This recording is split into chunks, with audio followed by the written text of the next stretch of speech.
And welcome, good evening, good morning, good afternoon for wherever you are watching. Welcome to our Facebook Live with ourselves here at Investment Mastery.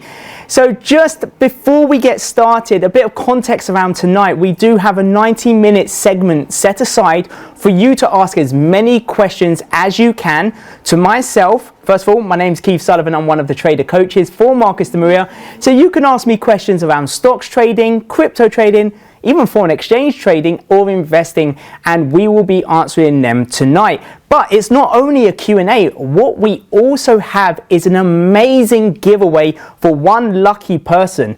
Now, this amazing giveaway is thousands of pounds worth of gifts. So I've got it here, actually. We got a £500 in money, physical money, for you to top up your trading account if you already are trading, or set up your first trading account.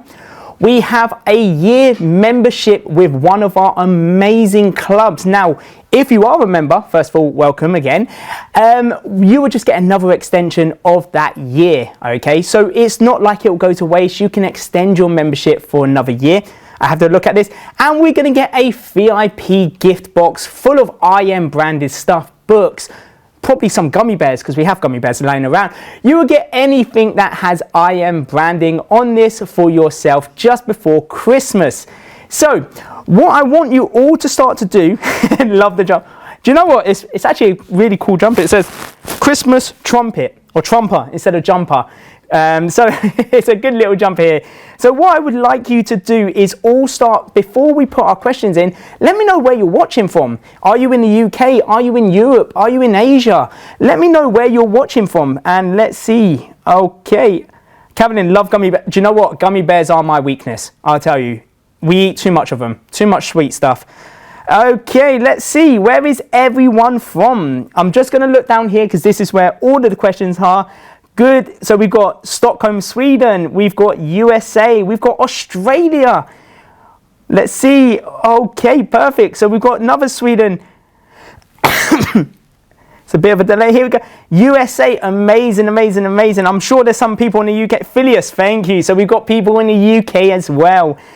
Perfect. So let's start getting our questions into the question box for us to go through tonight. As I say, it could be stocks related, crypto related, or any questions that you may have, but make sure it's trading and investing related.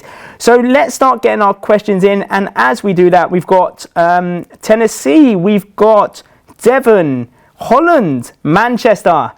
Okay, perfect. So we've got a lot of people now joining. We've got 204 watching, which is amazing. And if you have missed the intro for today, stay till the end, because we've got an amazing giveaway worth thousands for one lucky viewer. But remember, you must be from here, from the beginning all the way to the end, for you to be or stand in a chance for winning our giveaway. So let's start getting in some questions into the question box, or into the chat, sorry, and we will go through them today. Right.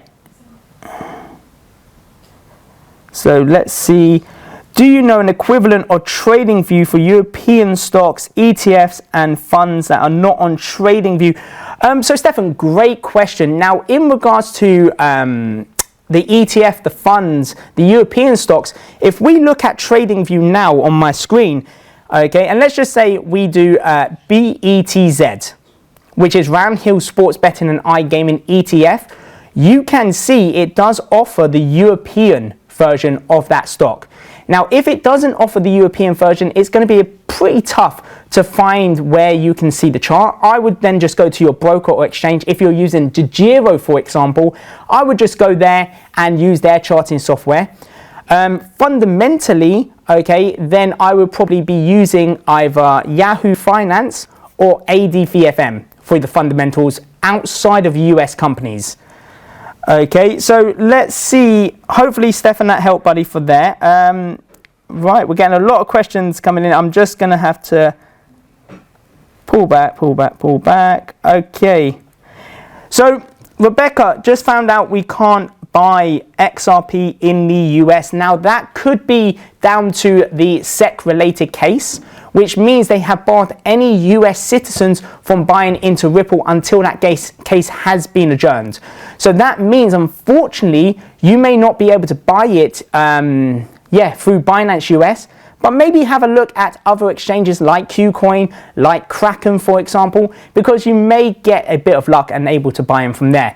But if you are a resident of the US, it's going to be very tough to buy XRP until the case has been adjourned with the SEC.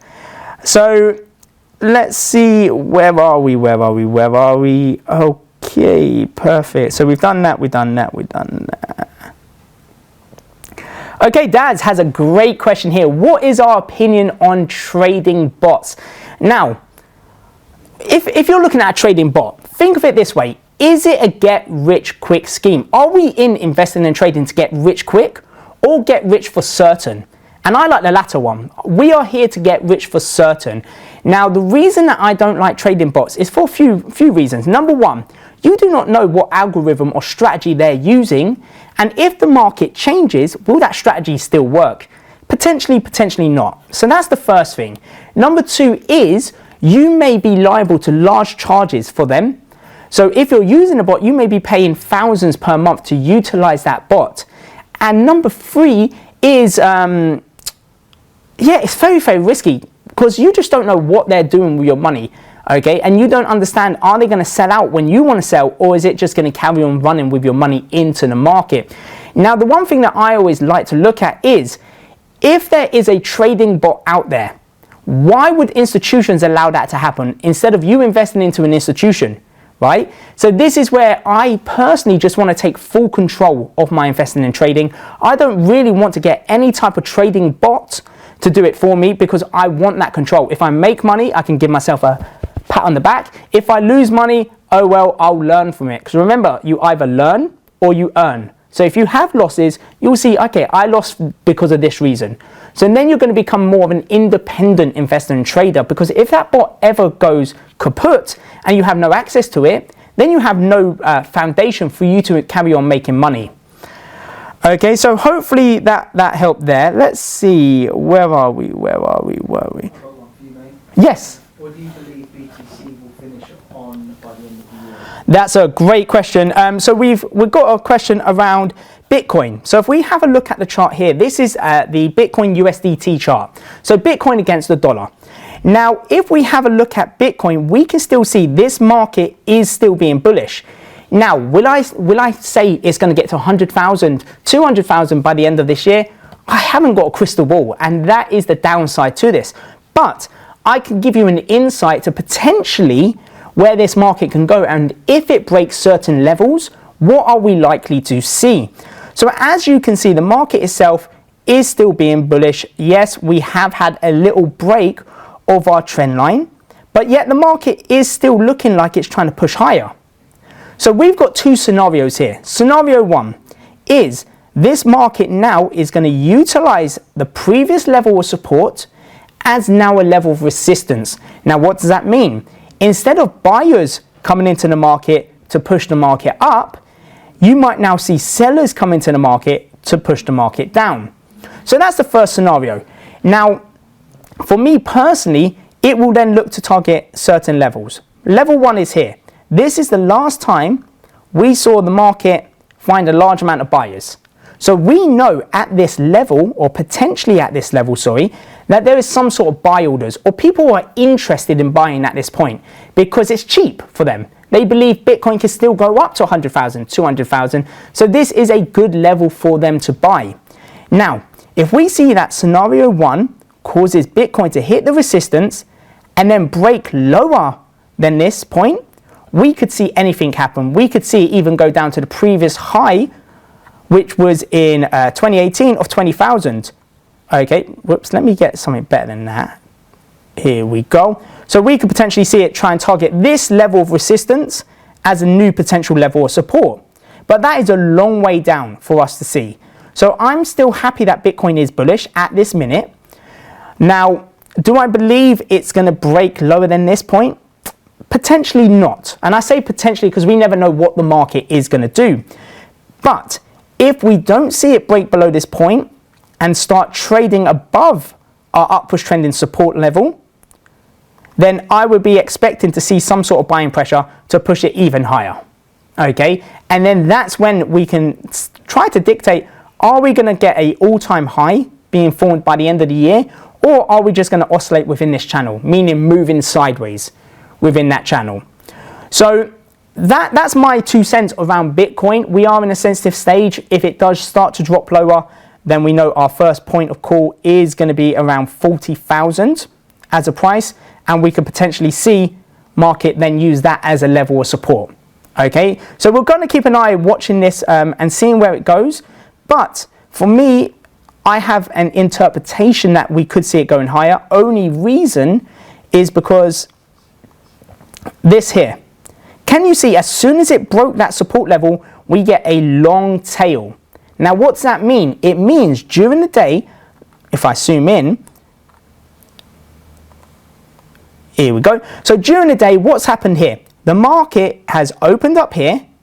It's continued to trade down, all the way to 42,000 during that day. And then buyers have come in and pushed the market up. So if we have a look at the recovery here, we can see buyers push that market up around 16% from that low to close, which shows us they were willing to buy at this point to hold this market up. So that is why I believe this higher low here, or previous level of buying, will still hold this market to go higher.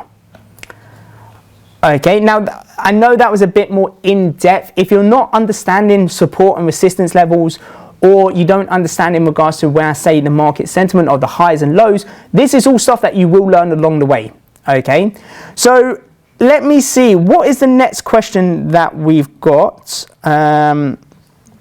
Okay, great question, Donna. Donna's asked a question is, would we dictate Chainlink, or would we see Chainlink as a CCA investment or small cap? So if I go into coinmarketcap.com, this is where we can see, are we going to use a CCA approach, or are we going to use a small cap approach? Now, once again, if you don't know these terminologies, these are the investing strategies that we use when it comes to crypto.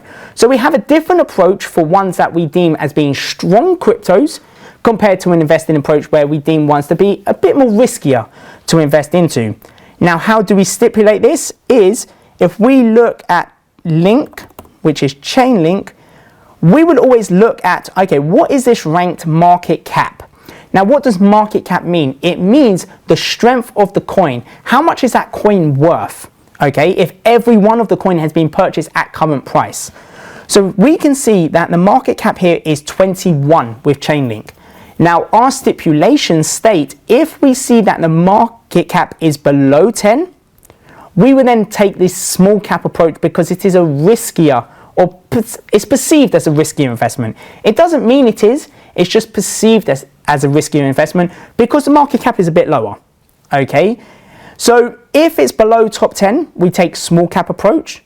If it's above the top 10, we can then take the CCA approach. And an easy way to find this is, if I can, don't know why that was so large, but here we go. So if I go into coinmarketcap.com, as you can see, it ranks all of the top 100 coins from number 1, which is obviously Bitcoin being the largest cryptocurrency, number 2 to Ethereum, all the way down to our number 10. So we would stop the CCA investing approach at Terra Luna, and then we would, anything below Terra Luna, we would then just do a small cap approach. So it's just two different investing types. Okay, so hopefully that helped there, Donna. Let me know if there's another question that has come up. Tom, what are the best trading platforms for UK investors? Right. So when it comes to investing and trading from the UK, you've got two ways, and we like to think of the most tax efficient way, because obviously we don't want to be paying that 25% on capital gains and losing the profits we're making. So if we are looking at the most tax efficient way of investing and trading in the UK, you would look at two vehicles. Number one is spread betting. Now, the top spread betting broker in the UK is going to be IG.com. Okay, they are the top one. They're the largest one and cheapest when it comes to spread betting. So IG.com would be a spread betting platform. And then when it comes to investing, you would want to really do it between a ISA or a SIP, which is a self-invested personal pension, or a invested ISA, which is a stocks and shares ISA.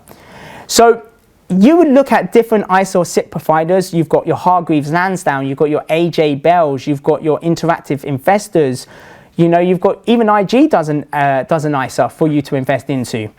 But the only downside to investing within an ISA is because there's a large amount of cost associated with buying and selling, okay, because you're buying outside of the UK. Remember, we only invest and buy US stocks. So if you are doing an ISA, it does become a bit more expensive for you to do. But I would probably say look at an ISA, look at a SIP for the investing. Okay, Tom, so let me know if that helped.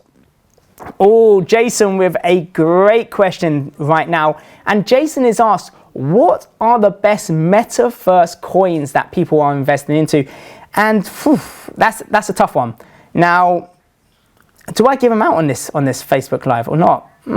Well, if you look at our past trades of the week, they are on trades of the week, okay, which is our weekly updates of the market and what we're investing into. But the main ones that you're looking at when it comes to Metaverses is probably Decentraland, which is Mana. Okay, so you will probably be looking like Mana, which is your Decentraland, which is currently actually down to $3.70. And then you would be looking at Sandbox.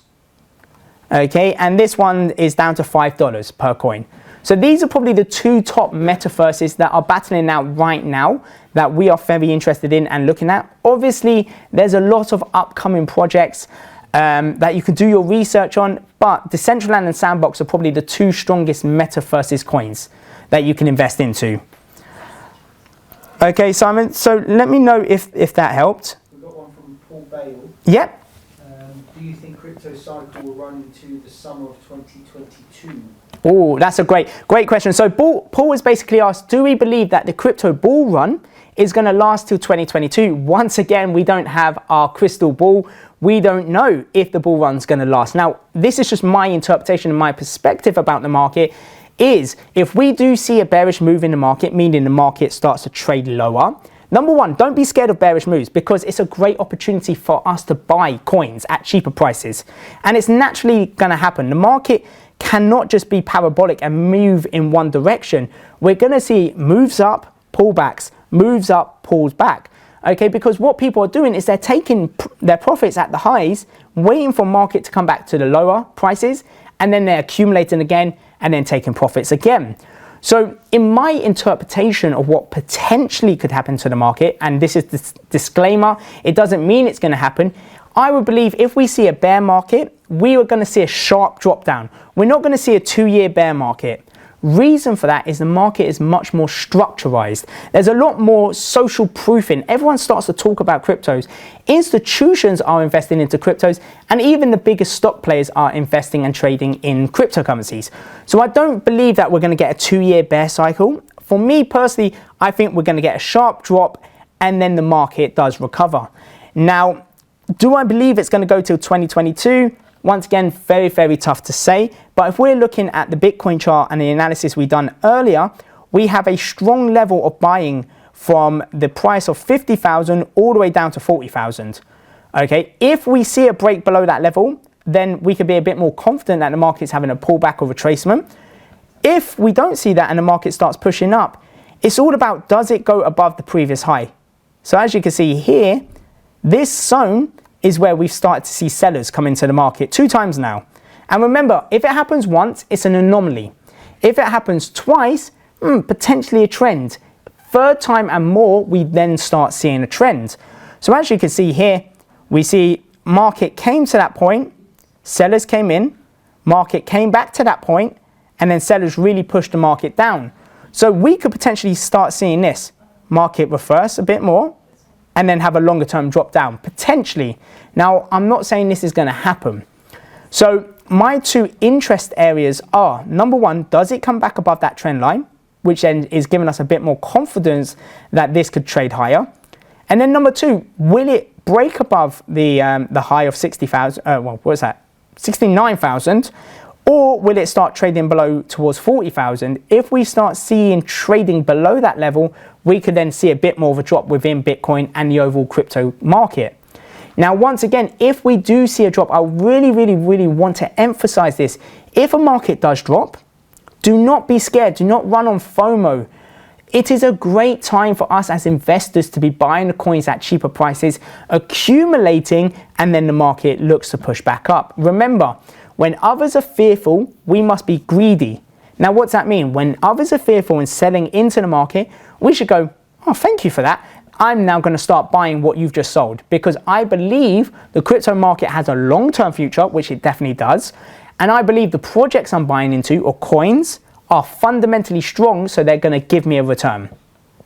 Okay, so hopefully, Paul, that helped, buddy. Let me know if there is anything on that. Okay, Robin, another crypto question. So many crypto questions today, which is amazing. So Robin's asked, what external wallet or ledger would we use? Now, obviously, there's something called hot and cold wallets. A cold wallet is something that's taken off the exchange, taken off the internet. Now, what does that mean? It means it's safer, it's harder to hack. And there are two main ones that we would look at. Number one is a ledger, and number two is a Trezor. Now, for me personally, I use a ledger because it's just simpler to use, and it's the first one I come across. So I have a ledger, which then is holding a majority of my cryptos off the exchange, which means it is safer. And with the ledger, they're only, I think it's about £50 for the ledger S, which is this cheaper version, or £100 for the ledger X, which is a bit more expensive, but it holds a lot more cryptocurrencies, and it means it's safer. Okay, so I would probably say a ledger is probably the better step. Okay, especially if you're a newcomer to crypto, it's so much more easier to understand. I've got one for you, mate. Yes. We've got Shalina Hetherington. What's your take on investing in USDT, or is there a better stablecoin, BNB, to use to invest in altcoins? Okay, so perfect. And that was from Shalina. Shalina Hetherington. Perfect. So Shalina, thank you for your question. Shalina's asked, is it better to invest into USDT or into BNB? Now, you've got two things here. Number one, you've got a crypto token or coin, and number two, you've got a stable coin. So what do they mean? A stable coin basically means it will not fluctuate in price. It is pegged against the dollar. Okay, so meaning if I invest 1,000 into USDT today and look back in it on, let's just say next week, it's still going to be worth that £1,000 because price doesn't move. Now, whereas BNB coin, this is actually a cryptocurrency which then fluctuates in price. Now, the difference on that is if I put 1,000 today and then let's say look at it next week and prices drop 10%, my £1,000 is 10% less, which means I'm only worth £900 now on that investment. So I would always say this easiest one is USDT, which is tether based against the dollar, or USDC. These are two strong stable coins.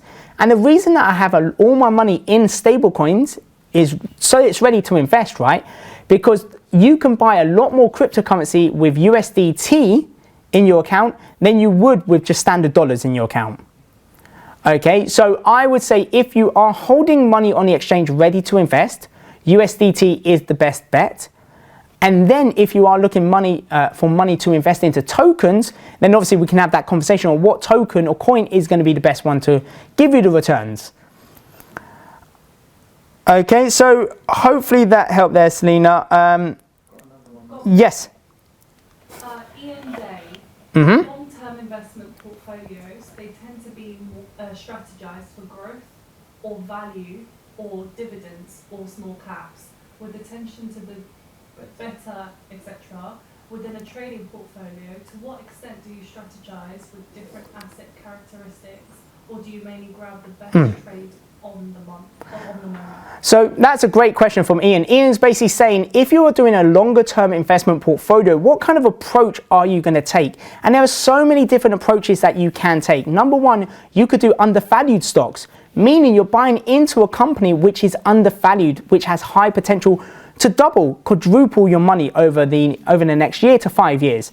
Now, obviously, undervalued stocks, they have to have strong fundamentals as well, which means even if it is undervalued, it is not risky, okay? And that really does help us. So there are a couple of approaches. Number one, undervalued, if you're looking for a big growth in your investment portfolio with added risk. Number two is the dividends payouts. Now, dividends payout basically is a company will pay you dividends or give you money for the amount of shares that you're currently holding every earnings period that happens. Okay, so if they have a positive earning, they reward holders of that share dividends. So if I own one share, for example, and I'm being paid $1 dividends, I will get $1 for that share I currently hold, which is great because it's a longer term portfolio. Now, it's become a bit more tougher. Dividends investing it's a bit of old school way because a lot of companies would only pay dividends. They didn't really have a choice. But now they have a choice of, do I pay dividends or do I invest it back into the company? Now, if I'm expecting a company to grow and develop and become a blue chip company, I would expect them to pay less dividends and then invest it back into their company, which then means they're going to grow a lot more. Okay, so dividends investment, it still is around, but you're not going to get the amount of return that you would want, really. And then the last one is, and this is one that I do, is all based on the price of the share. Okay, so I look at the fundamentals, I see, is this share low in value? Okay, has it dropped 20, 30, 40% in value? And what are the fundamentals? Is the company strong enough for me to invest into? Meaning, will I lose my money? Okay, so if I'm seeing that a company has dropped 30% and fundamentally it's strong, I would be more than happy to invest into that company because I come from the perspective of it's not one investment that's going to make you a millionaire. Now, I want everyone to realize that, well, actually, maybe in crypto you might get lucky, but generically, it's not one investment that makes you a millionaire. It's an accumulative process or compounding, as we talk about, which then is going to make you a millionaire or give you wealth. So I'm not looking for that one stock that's going to give me 1,000%. I'm looking for 100 stocks which are guaranteed to give me 10% return. So then I know I'm really going to grow my portfolio.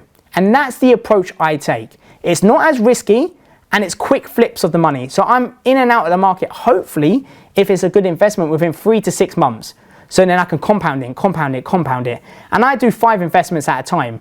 So it really helps us. And if you want to know or look more on the returns that we've got from our investing strategy on stocks, once again, go over to our YouTube channel where we show our trades of the week. So we give you weekly updates on what we're investing into and what profits we've taken over the last week. So Ian, hopefully that helped there, buddy. If you have any other question on that, just let me know. Okay. Reese, XRP lawsuit news. It swings and roundabouts at the minute. One day, XRP or Ripple are on top. The next day, we see the SEC on top, and so on and so on. I know right now it's all about discovery period, meaning it's all the time for both lawyers to gain enough information for it then to go to trial. Okay, so it's a crucial part for XRP here in regards to discovery and finding a strong case against the SEC for them to then generate a win, basically. Now, do I think XRP is going to win the case? Yes. And that's not me just saying it because I hold XRP or my car outside has XRP as its number plate. It's not that. I just think XRP has a strong enough case to really beat the SEC. Reason for that is because there's so many other cryptocurrencies that's gone beforehand. You had your Bitcoin, you had your Ethereum. So why is this case different? Everyone else done the same thing. So I'm not coming from conspiracy. I feel that this holding down of XRP price is for a longer term project, especially in America. But we won't go into conspiracies on that. But overall, long story short, I think XRP has a strong case, well, strong enough to win it. Even if they do lose it, by the way, it's not the biggest problem because a majority of XRP holders are outside of the UK anyway. So it's only a small proportion of US holders that are within XRP. Okay, so hopefully that helped there, Reese. Okay, Stefan, I don't know how the snow's not sticking to my jumper. Here we go. So question regarding target for stop loss. Oh, it's a bit of a bigger question. So Michael, question regarding target and stop loss for Buffalo strategy, 3% profit and 1% loss in relation to the whole performance. Meaning, for example, PF is 10K, I do 10 trades at 1,000 here, 300. Yeah, so Michael, when it comes to Buffalo trading, what we're looking at is we're only going to risk 1% of our portfolio at any time. So if I have a £10,000 account, the most I will lose in that Buffalo trade is only going to be £100. Okay, so if I lose £100, that's fine, but I'm aiming to make back £300. So this is why we get the 3-to-1 risk to reward ratio. Okay, so think of it this way. If I place 10 trades a month, let's say I lost 7 trades and I only won 3 trades. Have I made or lost money? Have a think about that. So I've lost 7 trades. I've only won 3. So I've lost more than I've won. Have I really lost money? No.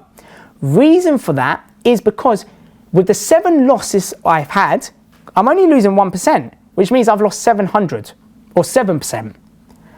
But with the wins, I'm aiming for 3% gains, meaning I've made 9%, overall making 2% of that portfolio.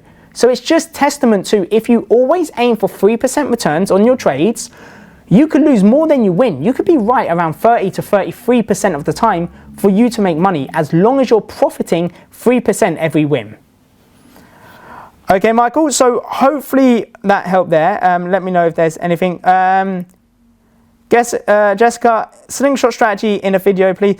Yeah, leave that on me. I'll see if we do have one on that. It's a tough one. I think we do, but leave that with me. Let me have a... Actually, no, Jessica, because I know you're a member of the Crypto Club. The best way to do that is either group coaching tomorrow, which is 12:30, or ask it on the forum. Okay, and I'm sure one of the team will get back to you straight away by tomorrow. Okay, so that'll be a quicker approach for you there, Jessica. What is the best broker for German stocks beginner? So Siggy, what we do is we look at something called robomarkets.de. It's probably the easiest CFD broker to use, and it's the one that we use when it comes to demo accounts and practicing. Now remember, if you are new to investing and trading, especially in stocks, make sure you start with a demo account. Never, never, never go live, okay? Because you're gonna make mistakes. There's always people that make mistakes. For me, when I first started, instead of risking 1%, I risked 10%. But luckily, it was on a demo account, which means I didn't actually lose real money. Okay, so make sure you do it on a demo account. But if we look at the screen here, it is robomarkets.de. Okay, and this is the one that you would probably want to use. So robomarkets.de, it's regulated in Germany by the, the BaFin, I think is how it's pronounced, but they are regulated, meaning it's a safer broker to use, and it's very, very simple. Usability for this is so easy. So that will probably be the best one to start stocks trading.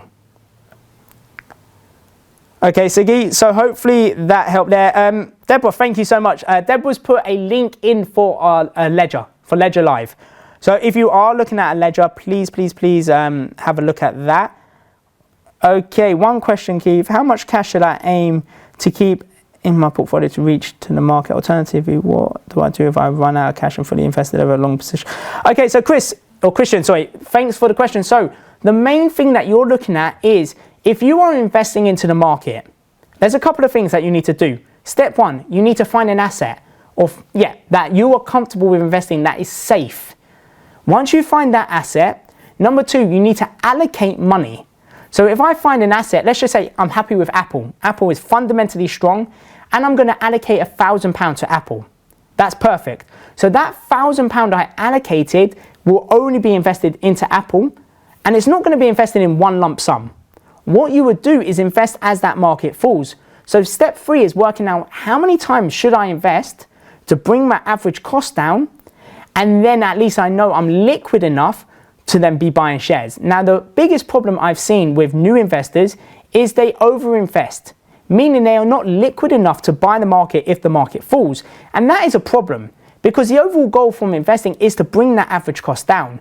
And if you haven't got enough money in your account to bring your average cost down, it's going to be tougher for you to make money, especially investing. So this is why we say limit yourself to around 5 investments at a time, have a good amount of money within them 5, and leave that money there. Remember, investments in stocks is longer term.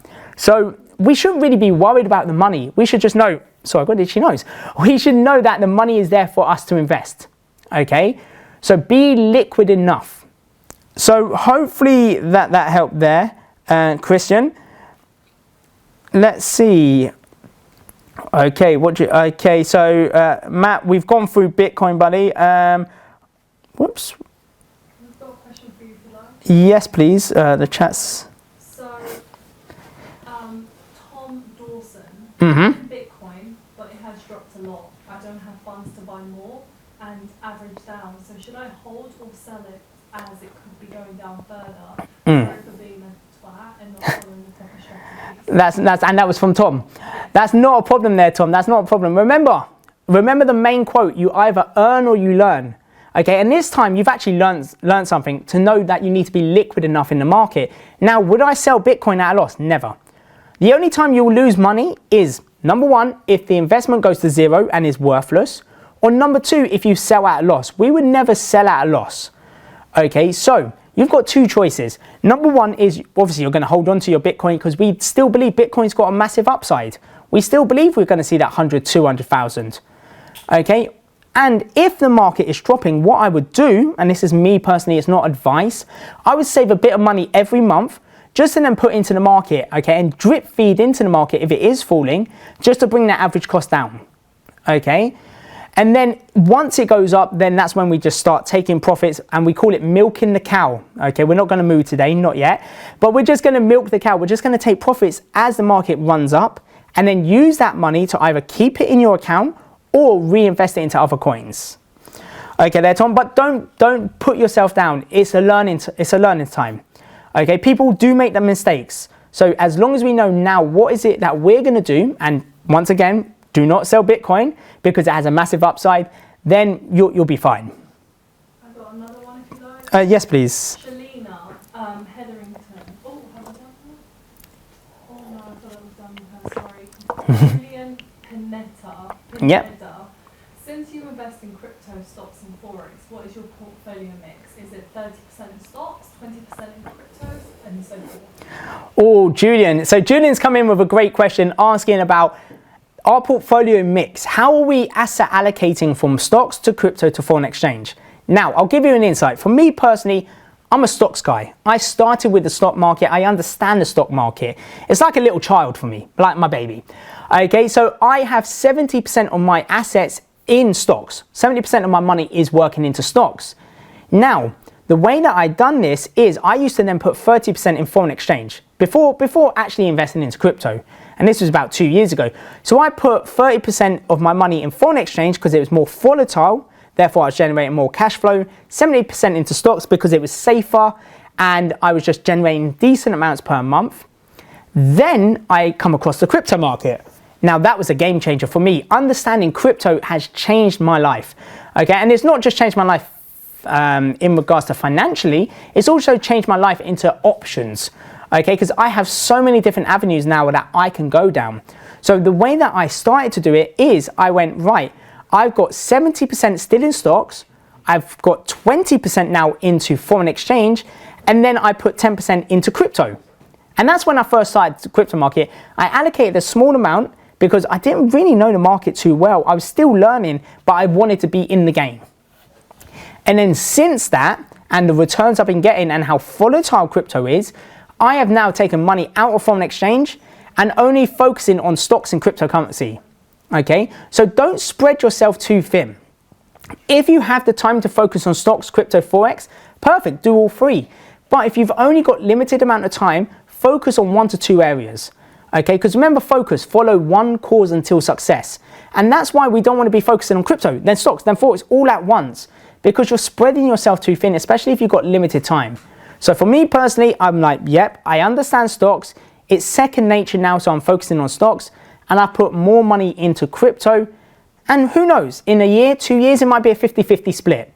Okay, but at the minute, it's 70% stocks, 30% crypto. Okay there, Julian. So hopefully that helped there, buddy. One from Christian Oliver. Oh, cool. Yeah? Yep. So, okay, quick question, Keith. How much cash should I aim to keep available in my portfolio to react to the markets? Alternatively, what do I do when I run out of cash and get myself fully invested and in an overall losing position? Thanks a lot, Chris.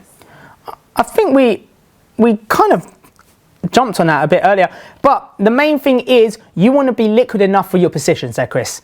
Okay, so just make sure you've got enough money for your positions. The minimum that you're probably looking at in regards to VCA to make it worthwhile, meaning investing into stocks, is investing £1,000 per opportunity over 5 maximum. Now, if you can only do 3 maximum, that's fine, but you just want to make sure you're liquid enough to be buying as that market drops, and it should never come to a point that you have run out of money. Okay, that should never be it should never come to that point, because before you invest, remember the 3 steps. You find an asset, which is safe, you then set amount of money that you're willing to invest, and then you work out how many entries you're going to have and split that down with your money. So therefore, you should never have a position where you are not liquid enough, you have no money, because if you are, then you haven't followed the 3 steps, unfortunately. Now, if it comes to a point that you are in that position, then it's going to be a bit of a struggle. Number 1, you're going to keep onto the asset and it might take a bit longer for you to make a return. But number 2, you might need to then drip feed back into your account over the next few weeks to months. So then you've got money to buy at the next couple of entries if that market carries on dropping. Okay, there, Chris. So hopefully that helped there. Right, let's see. Bhavesh, how do you track crypto profits for tax purposes? So Bhavesh, what I use is I use something called Coin Tracker, okay, and they have a section for tax, okay, which means once you connect all of your exchanges to Coin Tracker, you can keep track of the profits you're making, the investments you've made, but also all of your transactions, which then can be used for tax purposes. Now remember, with cryptocurrency, you are going to be paying 25% capital gains every fiscal year, meaning April to April. But the beautiful thing about this is you have a 12,500, this is UK based, sorry, context wise, you have 12,500 tax free. So if you make £12,500 profit in crypto and no more, you won't be taxed on it. If you make, say, 15,000 profit, you would then be taxed on that 2,500, okay, which then would be capital gains. So cointracker.io is a good place to do that, because you connect all your exchanges and it helps you work out your taxes. And then you just need a tax advisor to help you, or you do a self-tax assessment. Now the self-tax assessment I tried and it was tough. So probably an advisor would be the best way. Okay, Bhavesh, so hopefully that one helped there. Right, Michael Best has a question around Buffalo. How do you usually filter / select stocks you present on Trades of the Week session? Told you. Okay, so Michael's asked basically, how do we screen for Buffalo stocks? Okay, that we put on our Trades of the Week. So the way that we do that is really through VinViz. So we screen through 7,000 stocks. We then put them on the club on Friday for our trading club members to look at and then enter trades if you can. And then we use some of them, if they are still tradable, then on the Tuesday for Trades of the Week. Okay, so we do a lot of screening on vinviz.com, and it does take a bit of time. So if you are a member of the club then, Michael, I would say just follow the watch lists or follow Trades of the Week, okay, because that will then help you. But you need to understand the Buffalo trading strategy as well, buddy. Okay, right. Do you need another one, please? Yes, please. Okay. Another one is, can we also earn money with the crypto in a bear market? Oh, great question. Who's that from? Henry No, that's fine. So Henry's asked a question is, can we make money in a bear market? And the answer is yes. Now, the reason why I say yes is we have different strategies for different market conditions. So we have a contrarian momentum strategy, which basically means we invest using the RSI, and that's very short term. So that's number one. But what I want to show you is this. Let's just go to Cosmos. So you should see the screen, hopefully. Okay, so in regards to a market, let's just say the market's bullish. What the market will do is this. Remember, it can't just be parabolic and move in one direction. Okay, it will always do this. It will rally up, have a pullback, rally up, have a pullback, rally up. Now, this is a great point for our investment strategy, because if we're in a bullish market, we would buy as this market is falling here, and then we will take, oh, there's a little dollar sign. There we go. And then we'll take profit as that market recovers. Once again, market falls, so we buy.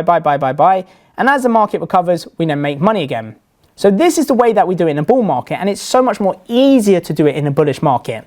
Now, if a market becomes bearish, for example, it's exactly the same scenario, but this time we're seeing a drop. We see the pullback, we see the drop, we see the pullback, we see the drop, we see the pullback. Hopefully you can see where I'm going with this. So, on the drops, here we buy, for example. Market carries on falling, then we have a pullback. This is where we can start taking a bit of profit. Now, market drops again, we can accumulate more coins. Market goes back up, has a pullback, we make profit. Once again, market has a bit of a fall, we accumulate more coins, market pulls back, and we have a profit. This is exactly the same way as you do it in a bearish market. Now, in regards to opportunities and frequency of taking profits, it might be a lot longer if the market's bearish, okay, compared to being bullish. So it'd be a bit harder to make profits, but yet with the strategy, when it comes to investing, with crypto, you can still make money in a bearish moving market. And then with the contrarian momentum strategy, you can then also make money short term, because we do exactly the same approach, but on the shorter term basis, maybe 1 or 4 hour candles. Okay, Henry, so hopefully that helped answer your question there. Yes, please. Okay, this is from Nicolo Capani. After you have got confidence with DCA, what strategy would you use next? Oh, great question from Nicolo there. Nicolo's asked a question on, once we get comfortable with an investing strategy like VCA, what would we do next? So you've got two choices, and let's stay on the screen because I can show you this. So if I'm comfortable, let's just say I'm doing VCA. Understanding investing, you can go then down 2 routes. Route 1 is then you can just follow the stock side and do our buffalo trading strategy. Or route 2 is you can go and you can learn CCA, and I'll just write SC, which is small cap. So then you can stay on the investing train. So you can do VCA, and then you can follow the CCA and small cap approach, because it's quite similar. So it's not going to take too much more time to learn this. All that will take time is how to use exchanges, how to buy the coins, for example. That's all that's going to take time. But the strategy is pretty similar. And then you have that choice. You can then move into buffalo trading, or you can move in to our crypto trading, which is contrarian momentum. So it's your choice in which way you want to do it then, Nicolo. If you're more, how can I explain it?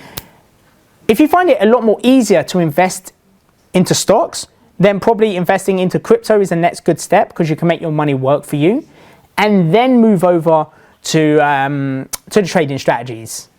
Okay, Nicolo, so that is the way that you can do it. For me, I'll just once again give you my approach. I was all over the place. I started with obviously investing into stocks, into VCA, and then trading stocks. Then I traded FX, and then I traded cryptocurrency. So I was all over the place, but that's because it was a newly emerging market. So once again, you either follow the investing route or you go into trading. It's your choice after learning VCA. Okay, Nicolo, so hopefully that one helped there. More? Yes, please. Okay. How do you think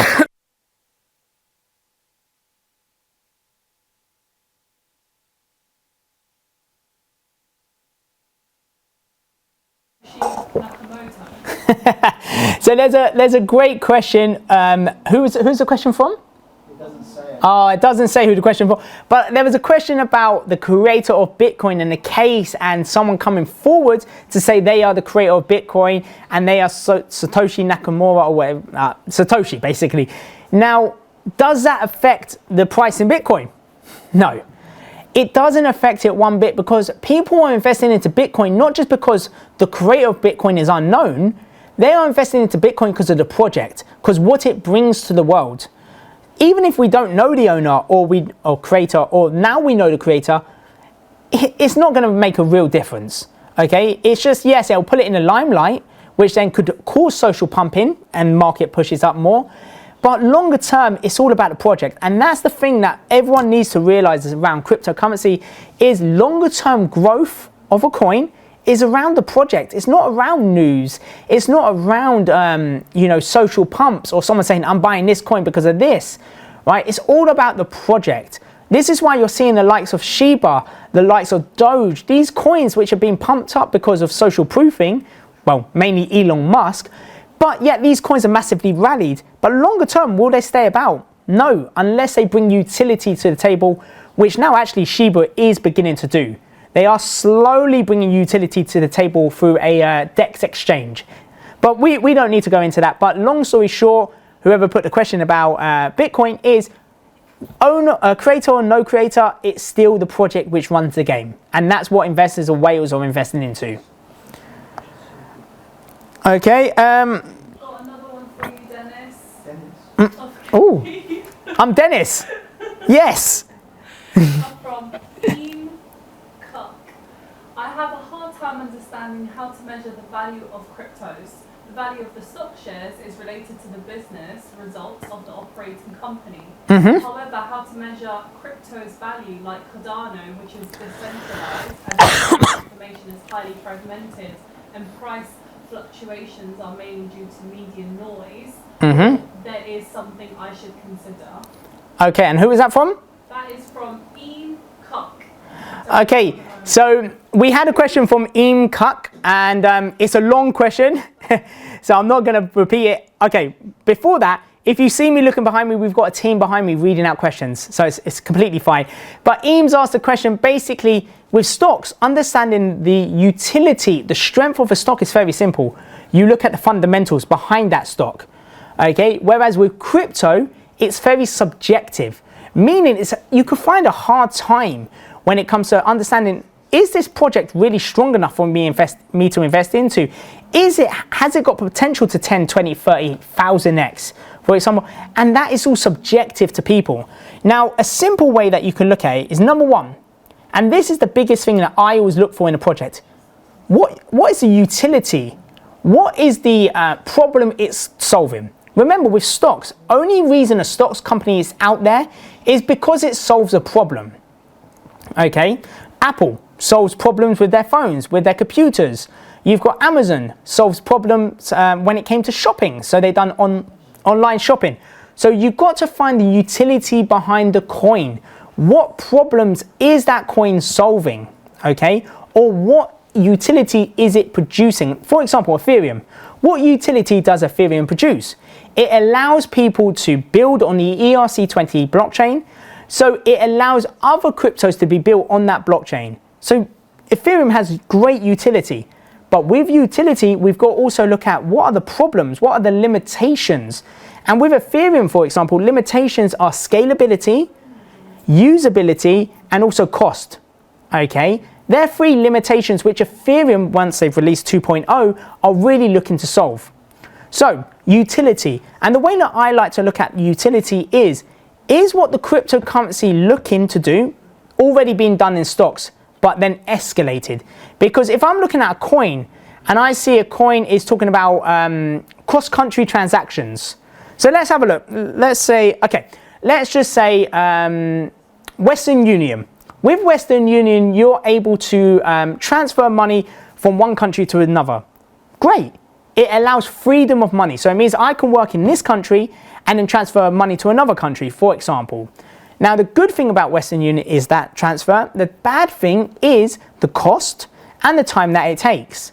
Now, looking back on that, is there a cryptocurrency which then solves that problem? And there are a couple of cryptos out there. There's something called Tailcoin, for example, which allows you to transfer money from one country to another over the blockchain. Now, what does that mean? It's a lot quicker, it's a lot cheaper, and you can track the money's gone there.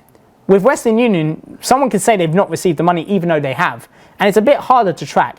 Whereas with blockchain, because it's all on a ledger, meaning written down in the script of the block, you would always track and make sure that money has been sent to the person.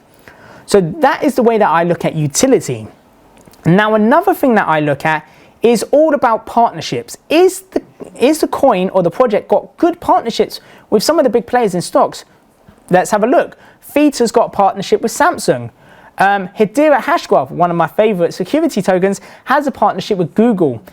You are also looking at Crypto.com has a partnership with Visa. Now, if they are building partnership with these big blue chip companies, it means that these blue chip companies are seeing something in that project that they like, and means it can escalate them as a company a lot further. So that's number two. Number one, remember utility. Number two, team and partnerships. Number three is actually team, okay? So are the people who are developing the project, have they got experience in that? Because if I'm going out and I'm gonna develop, let's just say I develop a financial coin, but I've got no experience in finances, and the team who I'm working with don't have experience in finances, why would we then build a coin which works on finances if we haven't got the experience? Whereas if I'm building a gaming token or gaming coin and I've got experience in gaming, and so has my team, that is giving me a bit more confidence that they know what they're doing, that the project has longevity. They understand the game of gaming, and then they're working with cryptocurrency to build that project. So they're the three things mainly, okay? Utility, partnerships, team, okay? And then hopefully that helped there. But once again, it's very, very subjective. So an easy way to do this, if you're not a member of the Crypto Club, become a member of the Crypto Club, because we do all this research for you. We spend about 2 hours a day doing this. Or you can look at trades of the week and see the coins we're buying again.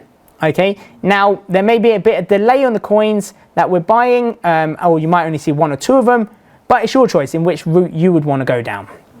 I got one for you, Keith. Okay. Renee Francis, in your opinion, what do you think is going to trigger the bear market for cryptos? Example, news event, or just everyone talking, taking profits and the selling snowballing? Fun. No, so Renee's asked the question is, what do we think is going to trigger the bear market? Honestly, within cryptocurrency that is, honestly, there are so many different factors that can trigger bear markets. It could be, another COVID variant. It could be a news about China again banning Bitcoin or banning miners. It could be any type of news which could cause a trigger. Okay, remember, the news, yes, it has an effect. But yet, market would always stay, if we have a look at the chart, market would always stay in some sort of structure. Okay, so if I'm seeing that the market is being bullish here, as you can see here, market is rallying up, up, up, and then we see that the market starts breaking certain levels, then that's a signal that potentially we could see a bear market occurring. Now, one way that I look at a bear market is, where is the money flowing? Is the money staying in external wallets, or is it going back on the exchanges? Because if we're seeing that the flow of money, so let me just say exchanges to wallets. If we see that the flow of money is going from exchange to a wallet, that external wallet off the exchange, that means people are willing to hold that currency. If we're seeing more of the money flowing from wallets to exchanges, that means it's potentially time for them to take profits. So right now, what we were seeing once Bitcoin was rallying up over this period here, we were seeing a lot of money going from the exchange or Bitcoin into wallets and being held. And now we're slowly seeing this factor back in. So there's a couple of things that you can look at. Number one is any news announcements around crypto. Couple that with, is money flowing in or out of the exchanges? Okay, and number three, look at market structure and see, is it breaking certain points? Is it now looking to be bearish? For example, if there is a support level here, and then we see the market break that support and start trading lower, that could potentially be a signal as well. But yeah, it's going to be very tough to say what's going to trigger the bear market. Once again, we don't have the crystal ball. But we'll keep you up to date. Obviously, Rene, you're a member of all our clubs, so you will always be kept up to date. And if you're not a member, once again, Trades of the Week every week will keep you up to date with this, and even on this Facebook group as well, we put announcements and news. But Rene, thank you so much for your question there. What is our next question? I've got a question here for you, and it's a question about researching fundamentals. What to look for on coin market cap when deciding if a coin is worth investing in. Example, market cap, etc. Okay, so we've had a question. We've kind of covered this question in regards to how do we find safety within a coin. The question was fundamentally, how do we know a coin is secure? Once again, you're looking at utility, team, project. Another way to look at it is if we go to coin market cap, okay, and look at the ranking of the market caps.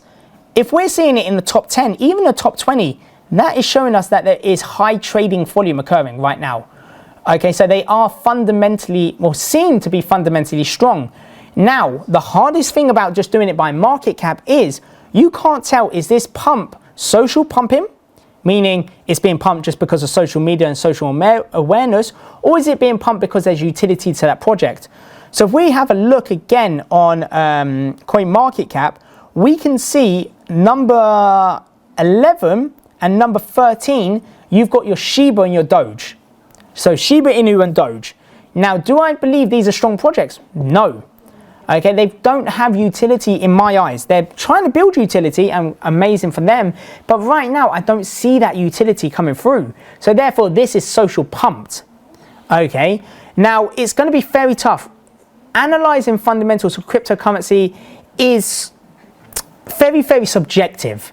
Okay, I could think one coin is good, you could think one coin is bad, and neither of us may be right or wrong. So it comes down to subjectiveness. So if you follow the project, team, and the utility behind that coin, you'll be completely fine to find which ones are fundamentally strong or sound for you to invest into. But remember, don't always put your eggs in one basket and invest as that market falls. So have enough money to bring that average cost down. Okay, so let me see. Stefan, sorry, it's CCA. And that's crypto cost average. Okay, that's an investing strategy that we follow when it comes to cryptocurrency. So let's see, who do we have next? Do you think there is a big risk to buying XRP?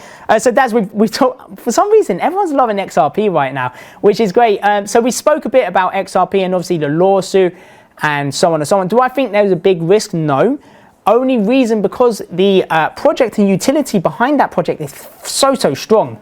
It solves so many different problems, and it could be, I say could be, it doesn't mean it's going to be, it could be the solution to the banking system and the way money is paid and transferred. Okay, because you've got the old, what is it, SWIFT. I think that's the old payment methods that people are using in America. And this Ripple could really solve that because of transaction speeds and cost, okay, and scalability and usability of the project. So I don't think it's a big risk. My opinion, once again, is subjective because I've done my research on Ripple. I think it could be a sleeping giant because it hasn't moved the same as the other altcoins because of the lawsuit hanging over its head. So once this lawsuit's out of the way, and let's say they lose the lawsuit, that could cause Ripple price to fall. But it just means Ripple will be paying a fine to the SEC. They'll get relisted on, say, Binance, and then it may take a bit longer for them to recover. But if the overall project is strong enough, I think we could see Ripple be a real good coin in the future. But once again, it's my opinion. It's not financial advice. Please do not take anything I say as financial advice today. It's an opinion that I have around Ripple, and I've done a lot of research on Ripple before and even during the case. Okay, okay, and Deborah, there was another thing around taxes. Deborah's amazingly put it in. Coinly as well helps you with taxes. So you've got Coin Tracker and Coinly. Okay, let's see. I've got a question for you. Yes, please. Okay, said that we can focus on some but not all strategies, right? Currently I'm doing VCA for stocks and small cap and CCA in cryptos, Buffalo and CM. I'm not yet doing. Is it okay? Or doing Buffalo is an important part of learning, so I need to prioritise this? So great question. So it was just following on in regards to the strategies and how to utilize your time. Now, once again, disclaimer, if you have the time to follow all strategies, then do that. Okay, because they are there to help you make money. The goal between investing and trading is a key word for me. And I'm not going to spell the word because I probably can't spell it, but it's diversification. Now, this means having your money split up into different vehicles. Okay, so you could be diversified in, let's just say, stocks, investing and trading, property, business, for example, and a job, for example. So you could be diversified in these different areas because you're making money. Now, if you're looking at diversification in trading and investing, what you would want to look at is finding two main vehicles. So for me, it's stocks, and then it's crypto. Is the screen on? Sorry, we'll put the screen on. So here we've got the diversification. So we go from stocks to crypto. And then this is where we diversify into either doing VCA, which is investing, Buffalo, CCA and small cap, which is investing, and then contrarian momentum. Okay, so you can do it this way, but it all comes down to your focus, because if you don't have the time and you want to focus on all of these and you don't really have the time to focus on all of them, instead of giving 100% in all, you might be only giving 100% into VCA and then 30% of focus into Buffalo. If that's the case, then maybe we have to look at how you're allocating time. Remember, never spread yourself too thin, because spreading yourself too thin means you're not really getting the most out of the strategies. So as I say, VCA and investing within crypto, so CCA and small cap, should be easy, okay, because they're pretty much a similar strategy, okay, and then focus on either Buffalo trading and then contrarian momentum. So add one more until you're comfortable, you're consistent, and then you can start adding again, okay. So hopefully that helped there on the diversification. Right, so have we got any more questions on this? Because I've lost all my chat. At least you know it's live. The fact that I've lost my chat, we know we're live. So let's see, have we got anything else there, team? 1 second, just looking. Get them to ask more questions. Yep, so carry on. We've got around, let's just say 20 minutes. So let's ask as many questions as possible. Remember, utilize this time. This is very rare that you're going to get this time with us if you're outside of the memberships. So get this time, ask as many questions, because this is here for you. Right, so Tom, I see a question from Tom actually. This is a real good question for me. And Tom's asked, if we're looking at the top 10 market capped coins, in the top 10, we have number 4, which is USDT, and number 8, which is USDC. 2 stablecoins, market capped. Do we take them out of the top 10? Yes, because remember, they're stable coins, they don't move. Okay, so then if I'm looking at my top 10 investments that I think are fundamentally safe with crypto, I would go from Bitcoin to Ethereum to then Binance Coin, Solana, Cardano, XRP, which is still number 7, even though the lawsuit is going on, Polkadot, Terra Luna, and then probably Avalanche. Okay, so I would go outside of the top 10 to probably the 12th, and then to top 12, and then do CCA on them. Okay, Tom? So let me know if that helped, buddy, and if you have any questions on that. Right, T.O. Remember, keep asking questions. I want as many questions as possible. Okay, when looking at Buffalo trades cheaper. Okay, so a great question. Oh, let me see, from Tom. Okay, so there's a great question from Tom, and it's talking about Buffalo trading.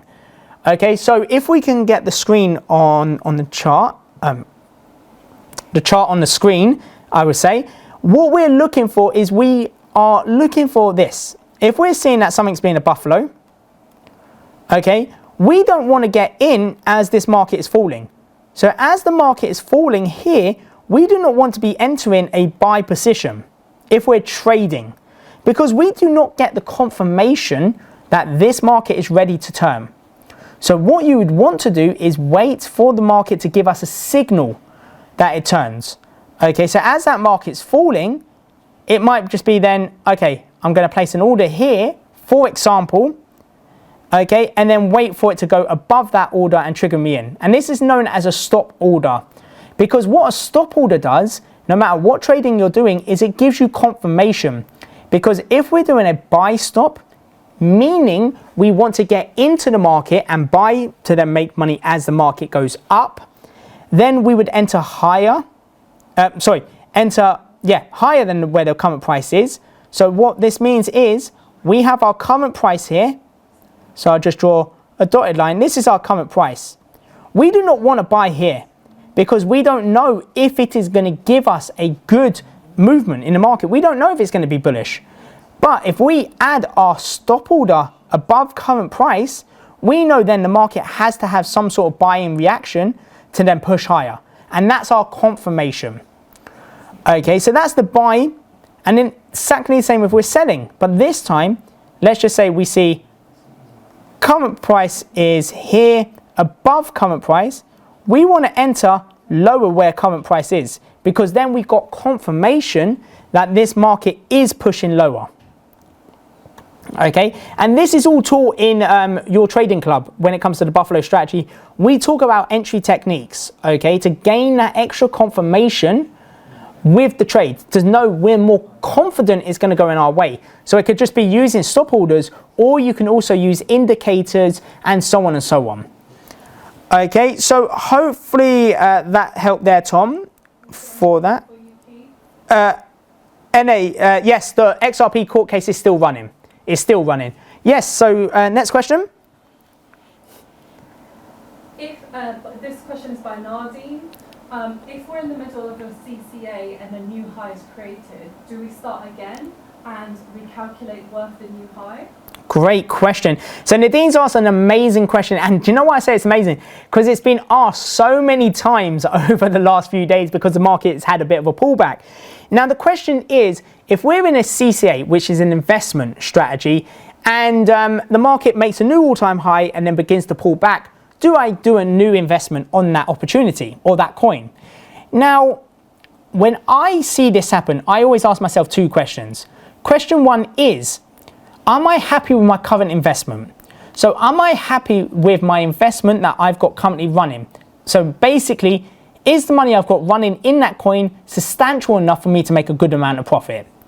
If yes, then there'll be no point to do a new CCA. If no, it could give us a potential to do a new CCA. So if we look at the screen again, what we'll see is this. Let's just say we got in as this market is falling, okay, and then the market rallies back up and we make profit. Okay, so on the screen you should see this now. So market fell, and then it pushed up and we made profit. Okay, this is a point that we're looking at here. If we then see this market drop, number one, our average cost is down here. Okay, let's just say our average cost is here. If we now purchase as this market falls, our average cost goes up, which is something that we don't really want for an investment. We want to bring our average cost down, not push it up. So if the average cost goes up, okay, we can limit the amount of money we're going to make. So that's number one. So the first question I always ask myself is, am I happy with my current holding? So do I have enough money already invested into it? And then number two, do I still see a massive upside? So I'll just say US. Meaning, do I still see that the coin can 10x, 20x, 30x? So if I still see that the coin can 30x and I'm not happy with my current holding, then yes, I can do a new CCA investment here. If I still see from the current price the market can still 30x and I'm happy with my current holding, then there'll be no real point for me to do a new investment, because I'm happy with the amount of coins I've got. My average cost is low enough So if it then goes up by 30x from my average cost, I'm still going to make a really good amount of profit. Okay, so Nadine, hopefully that helped there.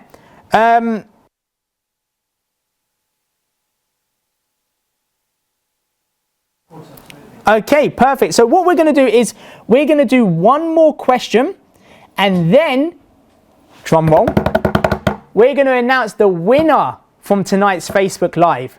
So hopefully it's all of you. Maybe you want to give a thumbs up to the live stream, and maybe that might sway us. You don't know. Maybe give a quick thumbs up. But the last question of the night is going to be from... Well, actually, it's from ICGC Church Stockholm. Okay. Is contrarian momentum only for crypto? And can you do contrarian momentum on stocks also? And is Buffalo only for stocks, or can it work for crypto? Okay, so we've got ICG Church Stockholm, who's asked the question. That's a mouthful to say. And they've basically asked, can we do the CCA strategy, which is stocks, crypto, sorry, in stocks? And can we do the Buffalo strategy, which is in stocks into crypto? So number one is the CCA strategy. We do have one in stocks called VCA, and it's quite closely linked. So yes, technically yes. Okay, there's a slight few tweaks though, because with crypto, the market's more volatile. Okay, so there's a few little more tweaks. Now, can we do Buffalo in crypto? Not really. We do not do the Buffalo strategy in cryptocurrency, just because of the volatility of the market, but we do have a trading strategy called Slingshot, which some of you may know, some of you might not, which basically it's got a couple of tendencies as the Buffalo strategy does, but it's more advanced because obviously crypto markets are a lot more volatile. So, short answer, yes, you can still do CCA and VCA together, okay, in stocks and crypto because they're quite closely linked. But Buffalo into crypto is a no-no. We don't do that. Okay, perfect. So we've got through a lot of questions. So before we announce the winner, first of all, let me thank everyone for being here tonight and asking as many questions as possible. Hopefully you got a few golden nuggets, got a couple of your questions answered, and actually learned something. Because a good thing about being on these Facebook Lives and being on the webinars, even if you don't have a question, is you're always going to get a distinction. You're always going to get a learning, or you're going to repeat something you already know. Remember, repetition is the mother of all skills. So the more you repeat, the more it becomes second nature to you. Okay, so now we've got the interesting or exciting opportunity for our Facebook Live winner for our extreme giveaway. Now, remember, got it here. The giveaway is £500 for you to trade and invest into stocks or crypto. So it can mean you can open an account or you can top up an account you've already got one running. The next thing is you get a 1-year membership to our trading or crypto memberships. Now, if you already have a membership, it will just be extended for another year. If you don't have a membership, you can choose a membership. And then you also get a VIP pack with a lot of IM merch, books, and much more. Maybe a picture of me, Dennis, and Eamon signed by us. Who knows? But you get a lot of merch as IM. So, do we have a drum roll for this? Oh, okay, I think we got a drum roll, and we will announce the winner. Okay, but before we announce the winner, the reason why this person, and I say person because we don't know if it's he or she yet before I announce the name, they were so active tonight. They were asking so many questions. There was so much responses from them. Okay, so they really played full out. Remember, one quote that Marcus always says is, how you do anything is how you do everything. And from this person, with the amount of questions you asked and how active you were on this Facebook Live, shows me you want to get the most out of your financial future. Now, it don't mean that, all of you don't want this because you're all here tonight. But remember, play full out with anything you do. Okay, so do we have the drum roll? Okay, here we go. So the winner of the Facebook giveaway is Shalina Hetherington. Woo! Let's dance it out. Woo! And Shalina, you're going to get contacted by one of the team with your Facebook win. Okay, here we go. Woo! Good little way to end our Christmas special. but that is an amazing, amazing win for Shalina. And once again, even if you didn't win the Facebook giveaway, you will still have one tonight because you were here, you asked questions, you got a few distinction and golden nuggets. So thank you all once again for being here. And yeah, I don't think there's much more that we have to do for tonight. So let me once again thank everyone, and I am going to wish you from the whole Investment Mastery team a very, very Merry Christmas and a happy New Year. And we look forward to seeing all of you back again with ourselves in 2022 for another amazing year investing and trading into stocks and cryptocurrency. Okay, and the last thing I almost forgot. See, this is why I've got such an amazing team behind me. Almost forgot, we do have a free consultation for any non-members. Okay, now the reason we say non-members is if you are already a member of our crypto club or the stocks club, you have numerous ways to ask questions. You've got your webinars, you've got the forums. A lot of you probably message me privately. So you have options to ask questions, but for people who are not members, the only real chance to ask questions is on Facebook. So we're giving away a Christmas gift for you as well, where you can sign up for a free 20-minute consultation with one of the team. The link will probably be somewhere here. It may be below, it might be in the chat, it might be pinned somewhere, but you will be able to book a free consultation with one of our team just to answer any questions that you may not got answered tonight, and maybe set you up for 2022 to see, right, how can you make 2022 your year of investing and trading? So once again, the consultation is for non-members only, because members, you have the webinars and you have the forum. So click the link somewhere, don't know where I'm pointing, maybe in the comment section, probably the most logical place we're going to put it. So click the link, book in your consultation and speak to one of the team, and we are here to service you and answer any questions and help you from that.